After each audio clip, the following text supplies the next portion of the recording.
Bonjour à tous, je m'appelle Martin Skaradek. Je vais vous présenter aujourd'hui un nouveau webinaire dont le sujet concerne la conception générative et l'optimisation paramétrique. Je vous rappelle qu'il existe aussi un webinaire sur l'optimisation topologique qui a été présenté en septembre 2021. Alors, Keonis propose un webinaire par mois sur différents thèmes, le design, la simulation, le système engineering. Une fois diffusés, tous nos webinaires sont consultables sur notre site en replay. D'autre part, n'hésitez pas à nous faire part des propositions de sujets. Vous pouvez nous les communiquer à l'adresse internet 3dx@kionis.com. Vous pouvez aussi nous suivre sur notre communauté simulation. Vous y trouverez donc beaucoup d'articles techniques, des tutoriaux et l'intégralité de tous nos webinaires. L'agenda de ce webinaire, introduction à la plateforme 3D Experience et ensuite présentation de Parametric Design Study et une conclusion. En ce qui concerne la 3D Experience, qu'est-ce que c'est? Eh bien, la 3D Experience peut être considérée comme une plateforme d'accès à un ensemble de solutions applicatives et collaboratives pour tous les métiers de l'entreprise basés sur une source unique de données. La plateforme donne accès à des rôles relatifs à des métiers. Chaque rôle contient les applications nécessaires au métier et dans les applications, on retrouve les fonctionnalités adéquates. La plateforme 3D Experience est disponible en cloud ou on-premise.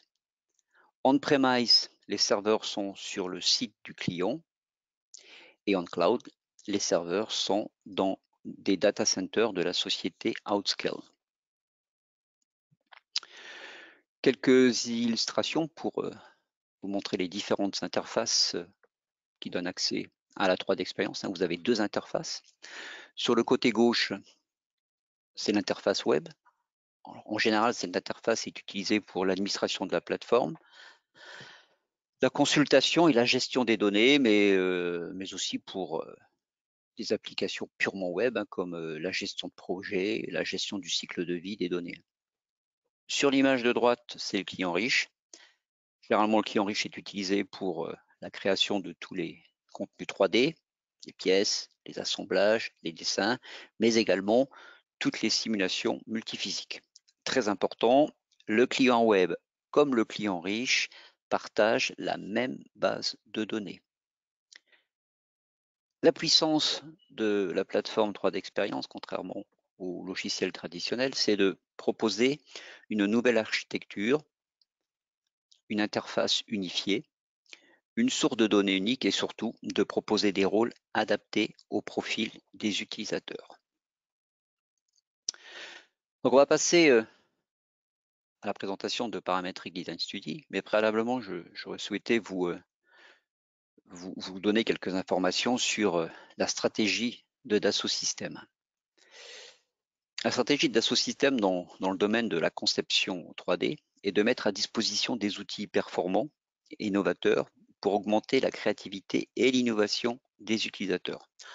Pour aller vers ces outils permettant de faire de la conception intelligente et automatisée, eh bien, la conception générative associée à l'optimisation est un des moyens pour y parvenir.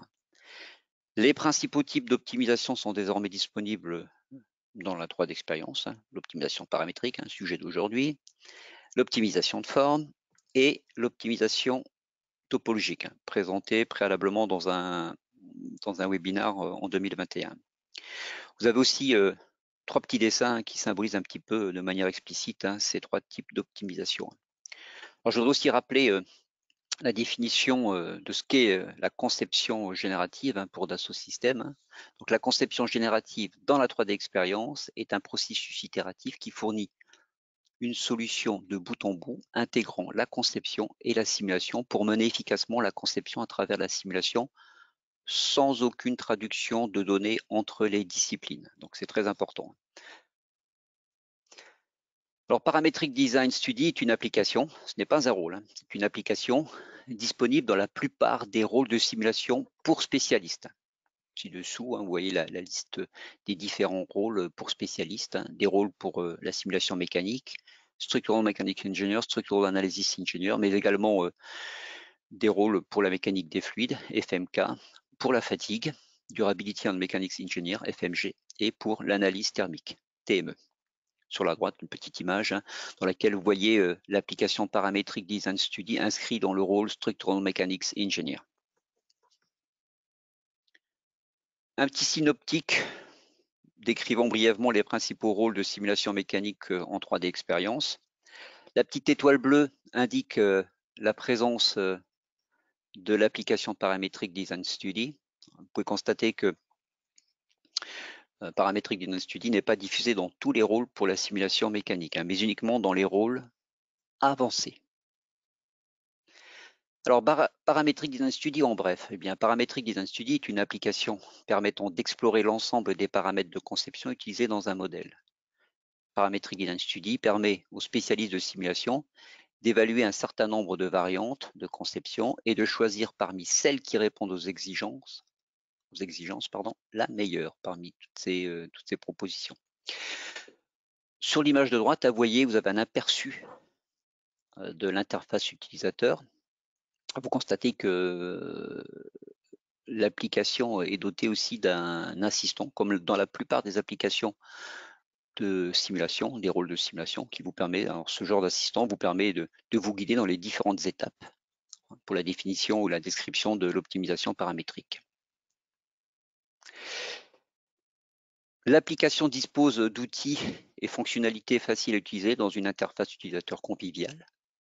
Les études d'exploration peuvent se faire dans le modèle géométrique ou dans le modèle de simulation. Possibilité d'explorer un large éventail de variables de conception, comme par exemple les paramètres géométriques, les formules, les caractéristiques des matériaux, mais aussi les charges, les conditions limites, etc., les efforts. Sur la droite, vous avez encadré en orange, par exemple, les panels et les commandes qui vous permettent de créer et de gérer les variables de conception. Idem, en bas à droite, vous avez les commandes et les panels permettant de gérer. Alors, tout ça, ça peut se faire dans un seul et même panel, à la fois les variables de réponse, les objectifs et les contraintes d'optimisation. Donc, vous voyez, par exemple, encadré en pointillé bleu clair, la définition des contraintes, les objectifs en couleur rouge. Vous constatez aussi qu'au niveau des objectifs, on peut minimiser un objectif, le maximiser ou essayer d'atteindre une valeur particulière. Parametric Design Study permet donc d'identifier les conceptions les plus performantes. L'application est basée sur des variables typiques de réponse comme les paramètres fournis par les capteurs de simulation, par exemple la mesure des déplacements, la mesure des contraintes, la mesure des fréquences propres, par exemple, mais aussi des paramètres d'inertie comme la masse, par exemple, ou des formules. Possibilité d'imposer des contraintes d'optimisation sur des variables de réponse pour prendre par la suite la meilleure décision. À partir des résultats, possibilité d'examiner plusieurs variantes de conception grâce à un outil de compare. Vous avez sur le côté droit l'image en bas à droite, l'outil de comparaison dans lequel on a comparé 3 configurations. Et puis, de générer une ou plusieurs alternatives de conception. Sur l'image du haut à droite, vous voyez le panel de l'étude d'exploration qui est divisé en 3 parties. Sur la partie gauche, encadrée par des pointillés bleu clair, vous avez le nuage de points des alternatives qui ont été calculées. Tout ça est représenté par des points avec un code de couleur. Les points bleus sont les possibilités atteignables. Les triangles rouges sont les possibilités qui ne sont pas atteignables. Et vous avez aussi une petite étoile ou un losange vert qui signifie le meilleur choix. Sur l'image du milieu, pour une configuration donnée ou une alternative de conception donnée, vous avez une représentation géométrique du modèle et sur la droite, le détail des paramètres associés à cette alternative de conception. Parametric Design Study est à considérer comme une application au centre d'un flux pour l'amélioration des conceptions. Sur l'image, vous pouvez voir un petit peu les différentes étapes de ce flux. On commence par les exigences. Ensuite, le modèle paramétrique, donc on va définir tous les paramètres sur le modèle.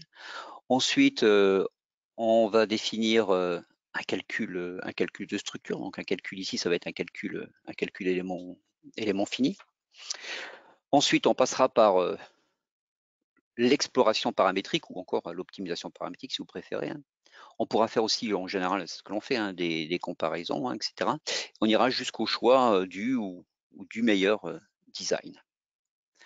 Alors, pour illustrer un petit peu tout ça, on va se faire un petit exemple que vous allez voir sous forme de vidéo. Il s'agit d'une structure métallique encastrée à ses extrémités des barres horizontales. C'est une structure en aluminium qui est chargée sur la barre supérieure par un chargement de 8000 newtons. Donc, on fera un calcul statique et aussi un calcul modal, puisqu'il y aura des contraintes d'optimisation sur les premiers modes propres. Donc l'objectif sera de minimiser la masse. On jouera sur les paramètres de design de la section carrée du profilé qui est utilisé pour le design de la structure. Donc il y aura le côté du profilé et l'épaisseur du profilé, mais également la position des barres verticales. Alors la structure est symétrique, on prendra la position par rapport à un axe de symétrie. On se définira aussi 3 contraintes d'optimisation. Un déplacement maxi à ne pas dépasser de 2,5 mm, une contrainte maxi à ne pas dépasser de 100 MPa et d'être supérieur et de faire en sorte que le premier mode propre soit supérieur à 52 Hz. Donc je vais vous présenter ça sous forme d'une vidéo. Donc la première partie justement sur la description du modèle élément fini et la description un peu du modèle géométrique est en accéléré, donc je vais devoir parler vite. Et ensuite la partie exploration paramétrique sera faite à vitesse normale. Donc je parlerai plus lentement. Oh pardon, je n'ai pas lancé la vidéo. Voilà, je lance la vidéo. Donc on va commencer par explorer un peu les paramètres géométriques. Vous voyez, vous avez le côté du profilé, l'épaisseur du profilé, la position des barres. On va jouer un petit peu sur les valeurs des paramètres pour voir un petit peu ce que ça donne, les configurations géométriques, juste pour voir. Alors bien entendu, tous les paramètres doivent être bornés. Ici, on va tous les borner.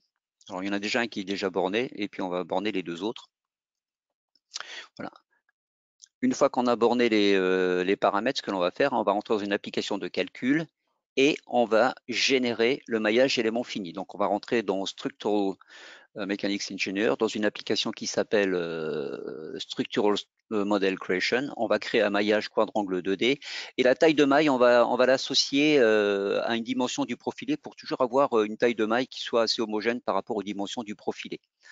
On va faire exactement la même chose avec la propriété d'épaisseur des éléments finis. On va l'associer à un paramètre de design qu'on avait préalablement défini.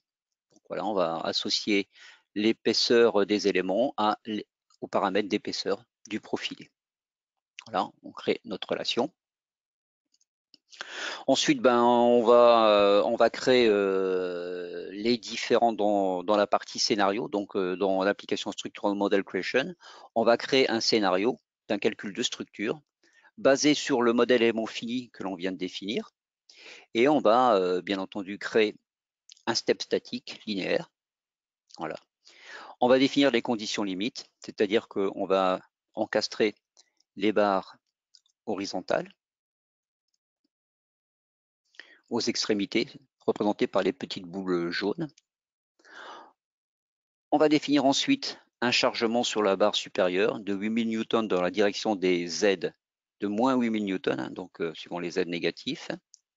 On va créer aussi un step modal, puisqu'on a une contrainte d'optimisation sur le premier mode. On va utiliser exactement les mêmes fixations pour ce calcul modal. Et on va lancer la simulation en interactif sur la machine, sur Seeker par exemple. Une fois le calcul terminé, donc on va rentrer automatiquement dans le post-traitement. Donc on va rentrer dans le post-traitement de l'image des von Mises en priorité. Donc on est aux alentours de 32 MPa. Alors l'image, hein, le déplacement est un peu exagéré, bien entendu, hein, c'est purement visuel. On va regarder les fréquences, c'est 53 Hz, et j'ai vu les déplacements qui étaient aux alentours de 1,65 mm. On va aller consulter les différents, on va dire les différents capteurs de mesure qu'on utilise pour l'optimisation. Donc, on va voir. Alors, ils sont créés automatiquement, hein, dans la plupart des cas, hein. Donc, on a ici celui de la masse, celui des von Mises, et pour celui des déplacements, on va veiller à prendre vraiment, comme il y a deux steps, hein, de prendre la dernière valeur du premier step statique. Donc voilà, on a tous nos capteurs de mesure qui sont en place. Déplacement, von Mises et les fréquences propres. On va rentrer dans l'application paramétrique Design Study. Dans la partie setup de l'assistant, eh bien, donc on a la possibilité de donner un nom à cette étude où on laisse le nom par défaut et on va choisir le modèle de simulation. Ça signifie qu'on peut voir plusieurs modèles de simulation. On va définir les variables de design. En ce qui concerne les variables de design, donc on va remonter sur le modèle géométrique, on va pointer le container paramètres. Ça va vous permettre de capturer d'un coup tous les paramètres géométriques qui sont dedans, hein. On récupère automatiquement les bornes des paramètres. Pour les variables de réponse, donc c'est un peu la même chose, hein. Donc on va aller chercher. Alors la première chose qu'on va définir, ça va être l'objectif. Donc dans les capteurs de mesure, on va aller chercher celui de la masse et on va dire que ça, c'est ce que l'on souhaite minimiser. Donc, vous voyez, dans ce panel, on peut tout faire en même temps, à la fois les objectifs, mais aussi toutes les contraintes. Ensuite, on va rajouter les contraintes d'optimisation. Donc, un déplacement maxi qui doit être limité à 2,5 mm. Une autre contrainte d'optimisation sur le von Mises, le maxi von Mises. On souhaite qu'il ne dépasse pas la valeur des 100 MPa. Et une troisième contrainte d'optimisation basée sur le premier mode propre de la structure. Donc on va chercher la liste des fréquences propres qui ont été calculées. On a demandé d'en calculer que 5. On va prendre uniquement la première, voilà, le premier mode propre, qui va aller à peu près 5, pas loin de 53,075 Hz. Vous l'avez, il est affiché d'ailleurs. Et on va dire qu'on ne souhaite pas être en dessous de 52 Hz. Voilà, on a décrit complètement notre optimisation paramétrique. On pourrait directement lancer les calculs. Alors généralement, ce que l'on fait, c'est on fait quelques checks, hein. On va vérifier toutes les configurations, hein. Généralement, l'outil nous propose ici 30 alternatives, hein, de conception ou configuration, hein, peu importe le terme, hein. On va vérifier que géométriquement, il n'y ait pas d'incompatibilité géométrique. Donc, on va un peu regarder tout ça. Donc, on va vérifier toutes ces configurations, hein. Vous les voyez apparaître à l'écran en même temps de façon dynamique, hein. Tous les points verts indiquent que c'est atteignable, hein, que c'est faisable.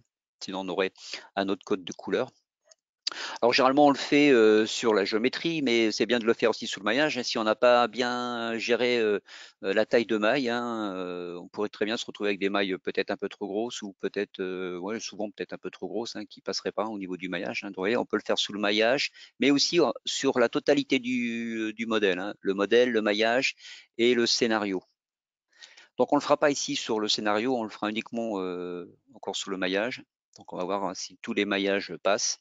Donc évidemment, hein, maillage, hein, il y a le modèle aussi, hein. Donc, hein, vous voyez à la fois l'évolution de la géométrie et du maillage. Donc j'aurais dû peut-être un peu grossir la visu, hein, pour voir si la taille de maille est toujours pertinente.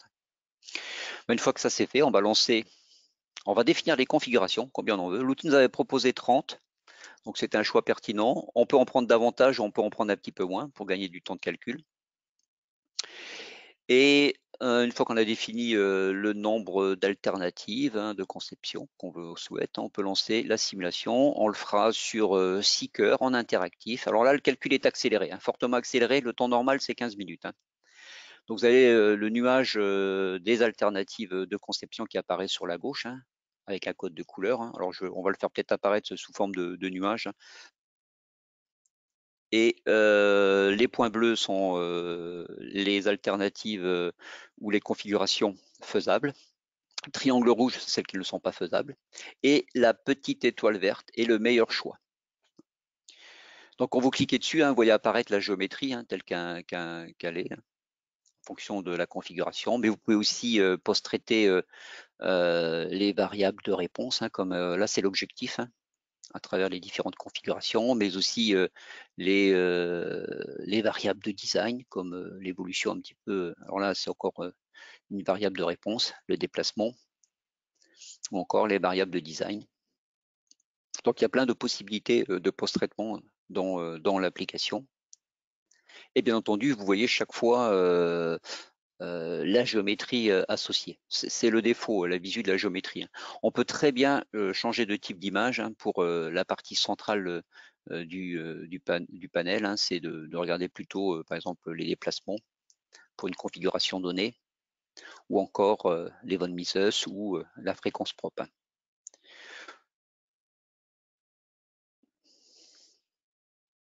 Ensuite, on peut sélectionner plusieurs configurations possibles et les comparer entre elles. Donc voilà, je vais en sélectionner 4 et lancer l'outil de comparaison. Voilà, on sélectionne l'outil de comparaison. Vous voyez toutes les alternatives de conception qui apparaissent. On peut se mettre en favori la meilleure. Pourquoi pas, puisque c'est quand même ce qu'on recherche.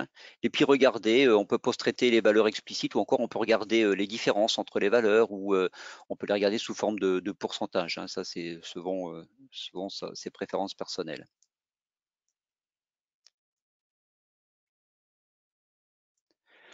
Possibilité d'avoir aussi des préférences sur la représentation un petit peu des formats des valeurs qui sont dans le panel. Et puis, on génère notre alternative de conception.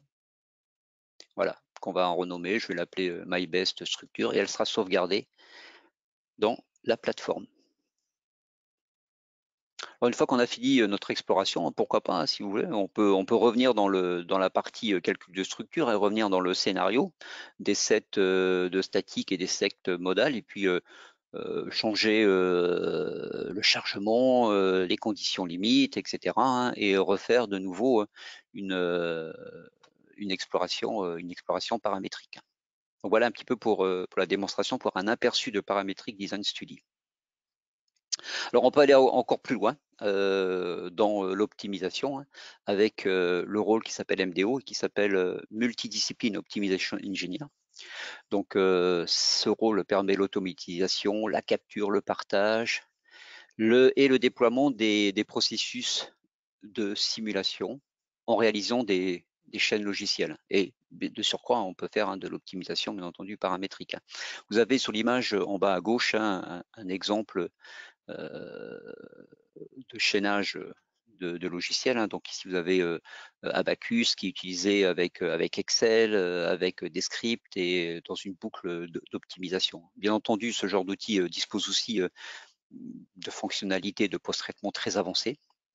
Et sur l'image tout à droite, vous voyez un petit peu la liste de l'ensemble des applications qui sont disponibles dans cet outil. En conclusion, si vous devez retenir quelque chose sur cet outil Parametric Design Study, eh bien, Parametric Design Study réduit considérablement le temps nécessaire pour trouver la meilleure conception réalisable. L'application permet d'explorer, générer et comparer rapidement des conceptions qui répondent aux exigences fonctionnelles. Parametric Design Study garantit la continuité numérique entre la conception et la simulation. Et si on veut aller plus loin, possibilité d'évolution vers un workflow multidiscipline avec le rôle multidiscipline Optimization Engineer. Ce que vous pouvez aussi retenir, c'est un petit peu pour notre gouverne, c'est que nous sommes là pour vous conseiller, vous guider dans le choix des solutions de simulation ou autres, vous accompagner, vous supporter dans l'utilisation de la plupart des logiciels de Dassault Systèmes. En ce qui concerne la simulation, nous sommes une équipe de 6 experts pouvant vous accompagner dans tous vos projets de simulation. En ce qui concerne la formation de Parametric Design Study, il est recommandé de l'aborder après avoir suivi la formation du rôle dans lequel l'application est présente, bien sûr. Ici, un exemple de cursus de formation où Parametric Design Study est utilisé dans un contexte de rôle pour la simulation mécanique. Hein. Alors ça, c'est les rôles Structural Mechanics Engineer et Structural Analysis Engineer. Hein. Donc, avant d'entamer la formation de Parametric Design Study, il y a un programme minimal à suivre préalablement.